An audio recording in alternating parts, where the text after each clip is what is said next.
नमस्कार, स्वागत है आपका जनगण मन 24/7 पर जो कि मेरा यूट्यूब चैनल है। आप इसे लाइक करें, सब्सक्राइब करें और सिर्फ़ एक ही गुज़ारिश है कि सच्ची, ईमानदार और निष्पक्ष पत्रकारिता को अगर ज़िंदा रखना है, तो मेरे चैनल को देखें और अपने फ्रेंड सर्कल में भी इस चैनल को थोड़ा पॉपुलराइज़ करिए ताकि लोग देखें कि किस तरीके की बातचीत इस चैनल पर जा रही है, जो कि आपको लेगेसी या कन्वेंशनल मीडिया पर नहीं मिलेगी। अब मुद्दे की बात करते हैं। आज ऐसा लगता है कि दिल्ली और लखनऊ के बीच की जो लड़ाई है, वो और ज़्यादा तेज़ हो गई है और ये बात मैं इसलिए कह रही हूँ क्योंकि योगी बनाम जो अमित शाह की जो लड़ाई थी, उसने अब एक बहुत ही विकराल रूप धारण कर लिया है। अब यूपी में डीजीपी की नियुक्ति का नियम बदल दिया है योगी आदित्यनाथ ने। ना पुलिस नियुक्तियों में पारदर्शिता लाने के नाम पर एक महत्वपूर्ण कदम में उत्तर प्रदेश सरकार ने पुलिस महानिदेशक यानी कि डीजीपी के चयन को नियंत्रित करने वाले नए नियमों को मंजूरी दे दी है। योगी कैबिनेट ने सोमवार को हुई बैठक के दौरान नियुक्ति नियमावली 2024 को मंजूरी दे दी गई थी, लेकिन इसकी सूचना मंगलवार 5 तारीख को यानी कि आज ये सामने आई है। अब योगी आदित्यनाथ सरकार के इस फैसले के बाद केंद्र का अप्रत्यक्ष हस्तक्षेप इस मामले में खत्म हो गया है। पहले नामों का जो पैनल था, वो यूपीएससी को भेजना पड़ता था, वहाँ से नाम तय होता था और फिर यूपीएससी केंद्र के अधीन संस्था है, तो फिर उसके बाद ये सारी चीज़ें प्रोग्रेस करती थी।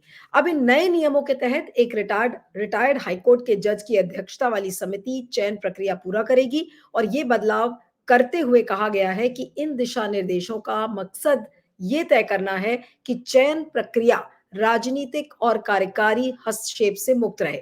अब जो यूपीएससी है यानी कि संघ लोक सेवा आयोग पैनल के नाम भेजने की शर्त को खत्म कर दिया गया है यानी कि जो सेंट्रल इंटरवेंशन था डीजीपी की नियुक्ति को लेकर उसको योगी आदित्यनाथ ने खत्म कर दिया है। अब इसको लेकर राजनीति भी शुरू हो गई है।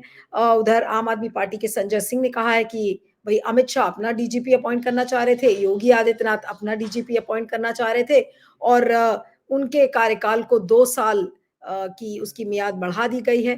तो ये जो पूरी योगी और अमित शाह के बीच की लड़ाई है, ये एक तरीके से सामने आ गई है। उधर इसी बात को अखिलेश यादव ने कहा है और अखिलेश यादव ने क्या कहा है उसके बारे में भी मैं आपको बताती हूँ। अखिलेश यादव ने भी कुछ यही कहा है कि भई एक रिटायर्ड डीजीपी उनका जो टेन्योर है वो बढ़ाया जा रहा है। तो उन्होंने भी एक तरीके से पॉलिटिक्स को दर्शाया है कि किस तरीके से पॉलिटिक्स इसमें सामने आ रही है और ये पूरी लड़ाई सीधा दिल्ली बनाम लखनऊ की है। मैंने सोचा कि इस मामले पर किसी एक पूर्व आईपीएस अधिकारी जो कि बहुत वरिष्ठ हो उससे बात की जाए तो आज हमारे साथ फॉर्मर आईपीएस ऑफिसर विभूति नारायण राय हमारे साथ जुड़ रहे हैं। राय साहब आपका बहुत-बहुत स्वागत है जनगण धन्यवाद। मन 7 पर। Thank you so much for joining और इस नियमों की जो बदलाव योगी आदित्यनाथ ने किया है इसको लेकर क्या कहेंगे? क्या जो एक राजनीतिक हस्तक्षेप की बात योगी जी कर रहे हैं, क्या वो मिनिमाइज़ हो जाएगी? क्या कम हो जाएगा इससे? जी। देखिए, कई तरह की गलतफ़हमियाँ हैं। पहले मैं ये स्पष्ट कर दूँ कि भारत की जो संघीय व्यवस्था है, उसमें संविधान के हिसाब से पुलिस और लॉ एंड ऑर्डर ये राज्य का विषय है।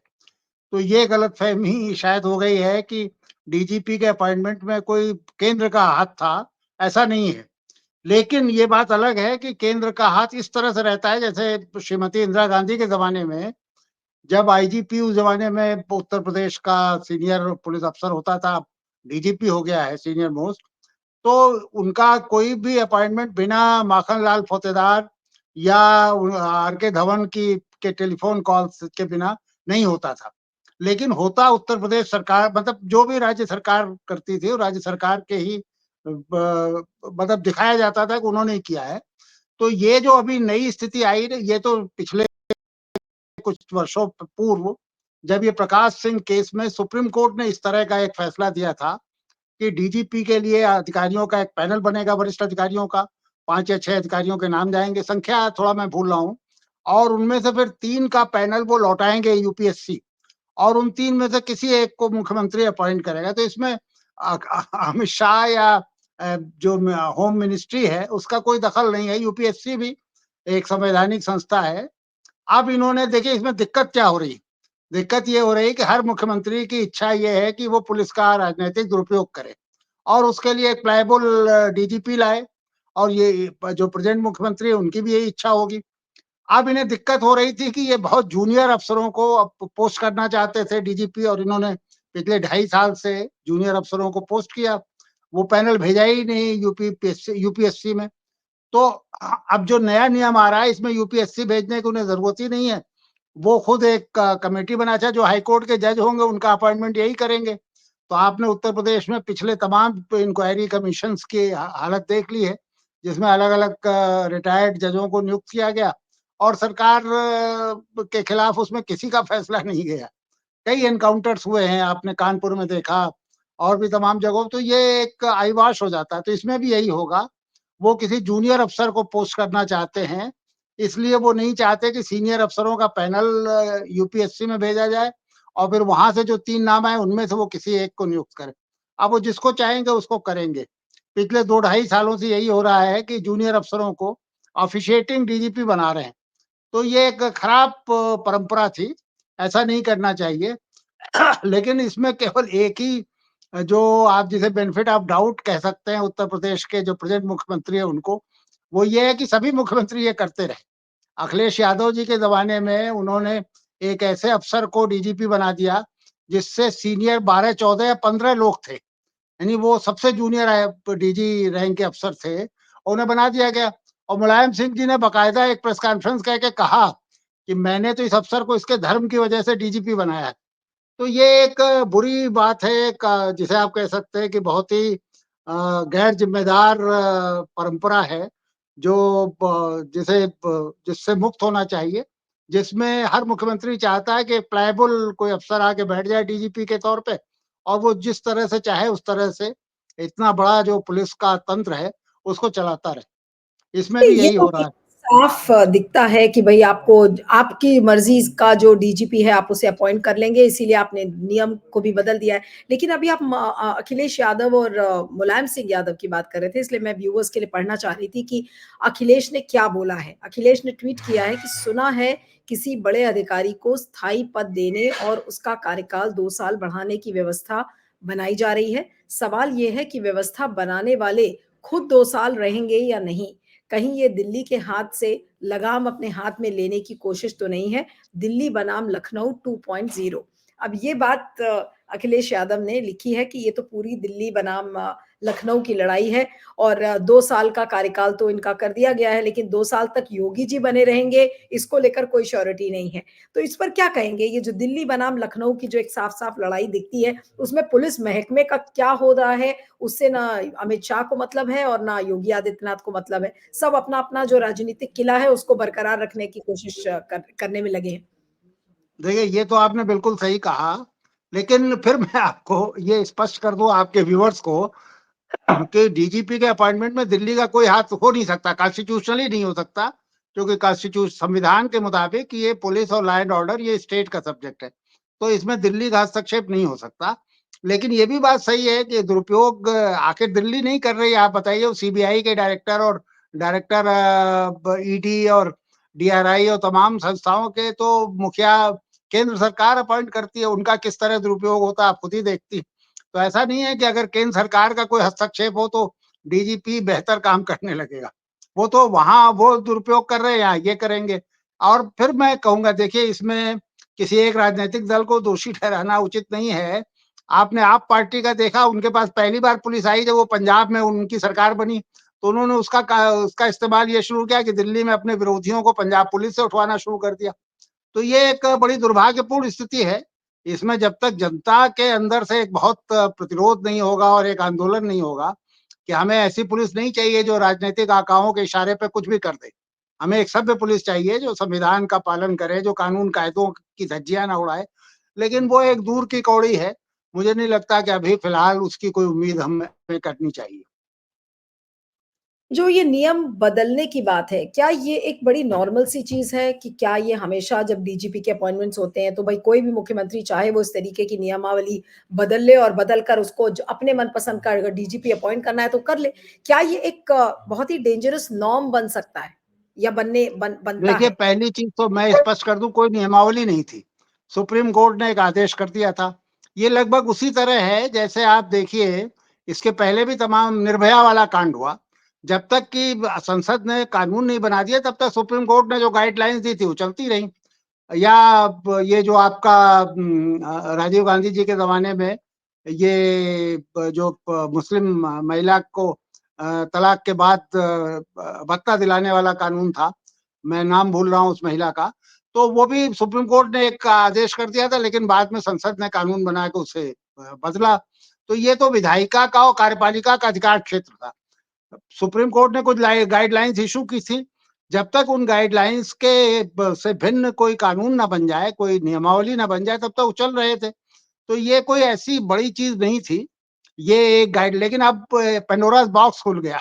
अब सारी राज्य सरकारों को ये आइडिया मिल जाएगा, और कोई राज्य सरकार नहीं चाहती। आप देखिए, कोई चाहे ममता बनर्जी हो, चाहे मतलब किसी का नाम क्या लेना, किसी भी राज्य के मुख्यमंत्री हमेशा यही चाहता है कि उसका लॉयल एक डीजीपी हो जाए, तो वो आपने एक करेंगे। अब महत्वपूर्ण अभी बात कही। आपने राय साहब एक बड़ी महत्वपूर्ण बात कही और मुझे बड़ी मार्की की वो बात लग रही थी। आपने कहा कि अब ये बाकी जो राज्य सरकारें हैं, उनको ये आइडिया लग जाएगा कि भई अगर आप इस तरीके की नियमों में बदलाव करके और आप अपना डीजीपी खुद लेकर आ सकते हैं। तो क्या ये एक डेंजरस प्रेसिडेंट बन जाएगा? अभी योगी ने शुरुआत इसकी की है और उसी तरह से बाकी जो नॉन बीजेपी रूल्ड स्टेट्स हैं, वहाँ भी शुरू हो सकता है। बाकी जो स्टेट्स हैं, वहाँ पर भी ये चीज़ें शुरू हो सकती हैं। तो ये किस तरीके का एक एग्ज़ाम्पल सेट इन होगा? अगर ऐसा शुरू हो जाता है देखिए, एक पैटर्न के रूप में। जी। अगर ये एग्जाम्पल ना भी सेट इन हो, मैं फिर ये स्पष्ट कर दूं, तब भी तो वो अपनी मर्जी के ही डीजीपी बना रहे थे। वो शॉर्टकट कर रहे थे। जैसे हमारे योगी जी पिछले 2.5 साल से कोई रेगुलर डीजीपी नहीं ला रहे थे, क्योंकि उनको सीनियरिटी के हिसाब से एक लिस्ट पब्लिक सर्विस कमीशन को भेजनी पड़ती। वो चाहते थे किसी जूनियर आदमी को बनाना, उन्होंने बना दिया। तो ये तो अभी भी चल रहा है राज्यों में भी। और जब वहां से जो आ रहे हैं डीजीपी, जैसे ममता जी का जो भी डीजीपी आता है, या जो कमिश्नर पुलिस कलकत्ता अपॉइंट करती हैं, वो सबका केंद्र से झगड़ा होता है। सिर्फ ममता जी की वजह, उनके अपने पॉलिटिकल एजेंडे के मुताबिक ये लोग भी लड़ने लगते हैं। तो देखिए, जब तक बहुत व्यापक पुलिस सुधार नहीं होंगे, तब तक इस स्थिति में ये कॉस्मेटिक सुधारों से कुछ नहीं होगा कि आप डीजीपी इस कमेटी इस सूची से बना दें, उसका टर्म 2 साल के लिए सुनिश्चित कर दें।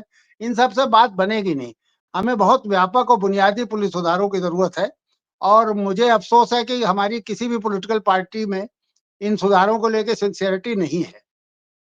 लेकिन फिर इस नियम को जो बदला गया है और जो योगी जी कह रहे हैं कि भई अब इससे राजनीतिक हस्तक्षेप थोड़ा-सा कम हो जाएगा। आखिर इस नियम को बदलने के बाद क्या चीज़ बदल गई है? इससे क्या कुछ योगी का नहीं फ़ायदा बदले। होगा? अमित शाह का नुकसान हो रहा है या फिर एक कीड़ा बाकी मुख्यमंत्रियों के दिमाग में अब चढ़ जाएगा योगी जी को देख के कि भाई देखिए, अब आप लोग भी ऐसा कर सकते हैं क्योंकि यूपी में ऐसा हुआ है। देखिए, अमित शाह का तो पहले भी कोई फायदा नहीं था। फिर मैं वो गलतफहमी दूर कर दूं, जो सूची जाती है उसमें अमित शाह का कोई हस्तक्षेप नहीं था, और ना अमित शाह कर सकते हैं, संवैधानिक रूप से नहीं कर सकते। नहीं, वो लेकिन स्टेट ये बात गवर्नमेंट को बार-बार ये कही जा रही है। सर, ये बात बार-बार कही जा नहीं, रही ये है गलत कही है, ये अज्ञान से पैदा हुई है। जो लोग कह रहे हैं ना, कई लोगों ने मुझसे भी कहा, मैंने कहा हाँ, देखो, यूपीएससी में जाता था, अमित शाह के पास थोड़ी जाती सूची। और हाँ, यूपीएससी एक हाँ, स्वतंत्र यूपीएससी संवैधानिक की बात संस्था है। हाँ, तो हाँ, यूपीएससी तो एक स्वतंत्र संवैधानिक संस्था थी। जो 6 लोगों की सूची गई, उनमें से सबके कैरेक्टर रोल चेक करके उन्होंने उसमें 2 या 3 लोगों के नाम भेज दिए, 3 लोगों के नाम भेजे, और फिर उन 3 में से एक किसी को चुनना है, मुख्यमंत्री को। तो अमित शाह या होम मिनिस्ट्री का तो इसमें कोई दखल वैसे भी नहीं है। तो ये हुँ। उसके बारे में थोड़ा हम लोग हमारे दिमाग में थोड़ी गलतफहमियों से दूर कर लें। लेकिन ये अच्छी बात है कि बहस हो रही है कि भाई, अभी तक तो आप थोड़ा दबे ढके उसमें आप एक जूनियर आदमी को कर देते थे। अब आप क्योंकि जो जज इस कमेटी का अध्यक्ष होगा, उसका अपॉइंटमेंट तो हमारे मुख्यमंत्री करेंगे। उसे क्या सुप्रीम कोर्ट से नाम आएगा? उसका नाम अगर सुप्रीम कोर्ट से आए, तब तो आप समझ में आता है कि भाई, सुप्रीम कोर्ट ठीक ठाक एक नाम भेजेगी। नहीं तो तो जब वो जो राय जज साहब आएगा, फिर बाकी कमेटी के मेंबर, चीफ सेक्रेटरी और डीजीपी और यही सब लोग होंगे। तो ये तो जो मुख्यमंत्री चाहेगा वही नाम ये फाइनल करेंगे। नहीं तो अगर बहुत ही साफ और ब्लंट शब्दों में मैं आपसे पूछूँ तो क्या ये पुलिस नियुक्तियों को लेकर एक नंगा नाच योगी आदित्यनाथ ने शुरू किया है? देखिए, मैं आपकी बात इसलिए नहीं दोहरा रहा हूँ, क्योंकि ये तथ्यात्मक रूप से सही नहीं है। योगी जी और नंगा नाच, आप ये मुहावरा इस्तेमाल करना चाहें, तो वो कर रहे होंगे। जो उत्तर प्रदेश पुलिस जिस तरह से गोलियां मार रही है, जिस तरह एनकाउंटर्स कर रही है, जो बहराइच में हुआ, जो सुल्तानपुर में हुआ, ये सब कोई बहुत सम्मानजनक चीजें नहीं है, उपलब्धियां नहीं है मुख्यमंत्री के लिए। लेकिन इसमें इस बात से मैं इसलिए नहीं सहमत हो पा रहा हूँ कि इसमें तो वो वैसे भी जब वहाँ से लिस्ट आ रही थी तो क्या फ़र्क पड़ रहा था? जो नहीं, यूपीएससी से अगर लिस्ट इसे आ रही नंगा थी उसमें नाच भी कोई ना भी फ़र्क नहीं कहें, पड़ा। नहीं तो अगर इसे नंगा नाच ना भी कहें, तो क्या ये खुला खेल फर्रुखाबादी जो एक कहावत है, क्या वो यहाँ पर सामने नज़र नहीं आ रही कि भई योगी जी जैसे चाहेंगे अपने मन-मर्ज़ी से अब डीजीपी को बदल लेंगे, जो उनके मनपसंद का होगा, उसको वो लेकर आएँगे, वो खुला खेल है, अब तो उन्होंने कुछ इसमें छुपाया भी नहीं है। हाँ, सही बात है। पहले भी खुला खेल था, अब भी खुला खेल है। मैं इसमें वो नहीं देखिए, जिस तरह पुलिस का दुरुपयोग हो रहा है, बुलडोज़र जस्टिस हो रही है, जिस तरह जिसे चाह रहे हैं, जो पकड़े जा रहे हैं, उनके पैर में गोली मार के उसके बाद उनकी गिरफ्तारी दिखाई जा रही है, एनकाउंटर्स हो जा रहे हैं और वो एनकाउंटर ज़्यादातर ऐसे हैं जो जनता के गले के नीचे नहीं उतर रहे हैं। तो ये खुला खेल इसको आप कह सकती हैं। बाकी हुँ। डीजीपी वो यूपीएससी की लिस्ट से आएगा कि इन्होंने अपने आप एक कमेटी बनाई उससे होगा। वो तो देखिए जब तक बहुत व्यापक पुलिस सुधार नहीं होंगे, इस स्थिति में कोई बहुत फ़र्क आएगा नहीं। नहीं, लेकिन आपको ये लगता है कि ये जो लखनऊ बनाम दिल्ली की जो राजनीति है, अब राजनीतिक दल तो इसमें राजनीति ही ढूँढ रहे हैं, चाहे वो आम आदमी पार्टी के संजय सिंह हो या फिर वो समाजवादी पार्टी के अखिलेश क्यों ना हो, जो ये कह रहे हैं कि ये तो सीधा दिल्ली बनाम लखनऊ की लड़ाई है। आपको क्या लगता है अगर मैं राजनीतिक पॉइंट ऑफ व्यू से पूछूँ तो आप इसको कैसे रीड करेंगे? देखिए, ये तो एक नोन फैक्ट है, मतलब ये ना योगी जी छिपा सकते हैं, ना अमित शाह छिपा सकते हैं, ना भाजपा का कोई जो भी आदमी थोड़ा भी गंभीरता से उत्तर प्रदेश की राजनीति को फ़ॉलो करता है, वो ये जानता है कि ये 2 अलग-अलग खेमे हैं, दोनों आपस में लड़ रहे हैं। मुझे तो यहाँ तक एक वरिष्ठ आईपीएस अफ़सर ने ही बताया कि वो ज़रूरत पड़ने पर एक-दूसरे से फ़ोन पे भी बात करने से गुरेज़ करते हैं। तो ये तो वही है इसमें इसमें किसी तरह से कोई ये नहीं कह सकता कि ये 2 खेमे नहीं है और दोनों एक-दूसरे के विरुद्ध तलवारें नहीं खींच रहे हैं। इसमें कोई शक नहीं है। लेकिन इस पर्टिकुलर मामले में मुझे लगता है कि थोड़ा हमने ज़्यादा जल्दी प्रतिक्रिया इस तरह की दी, क्योंकि इसमें सही अर्थों में तो अमित शाह का कोई रोल है ही नहीं। भारत सरकार का इसमें रोल ही नहीं है डीजीपी के अपॉइंटमेंट में, वो उत्तर प्रदेश सरकार का मतलब उत्तर प्रदेश का मतलब किसी भी राज्य सरकार का प्रेरोगेटिव हो सकता है। जी, चलिए आपका हाँ, आपका बहुत-बहुत शुक्रिया राय साहब, thank you so much for joining on Janagana Mana 24/7 thank you. Thank you. धन्यवाद, धन्यवाद।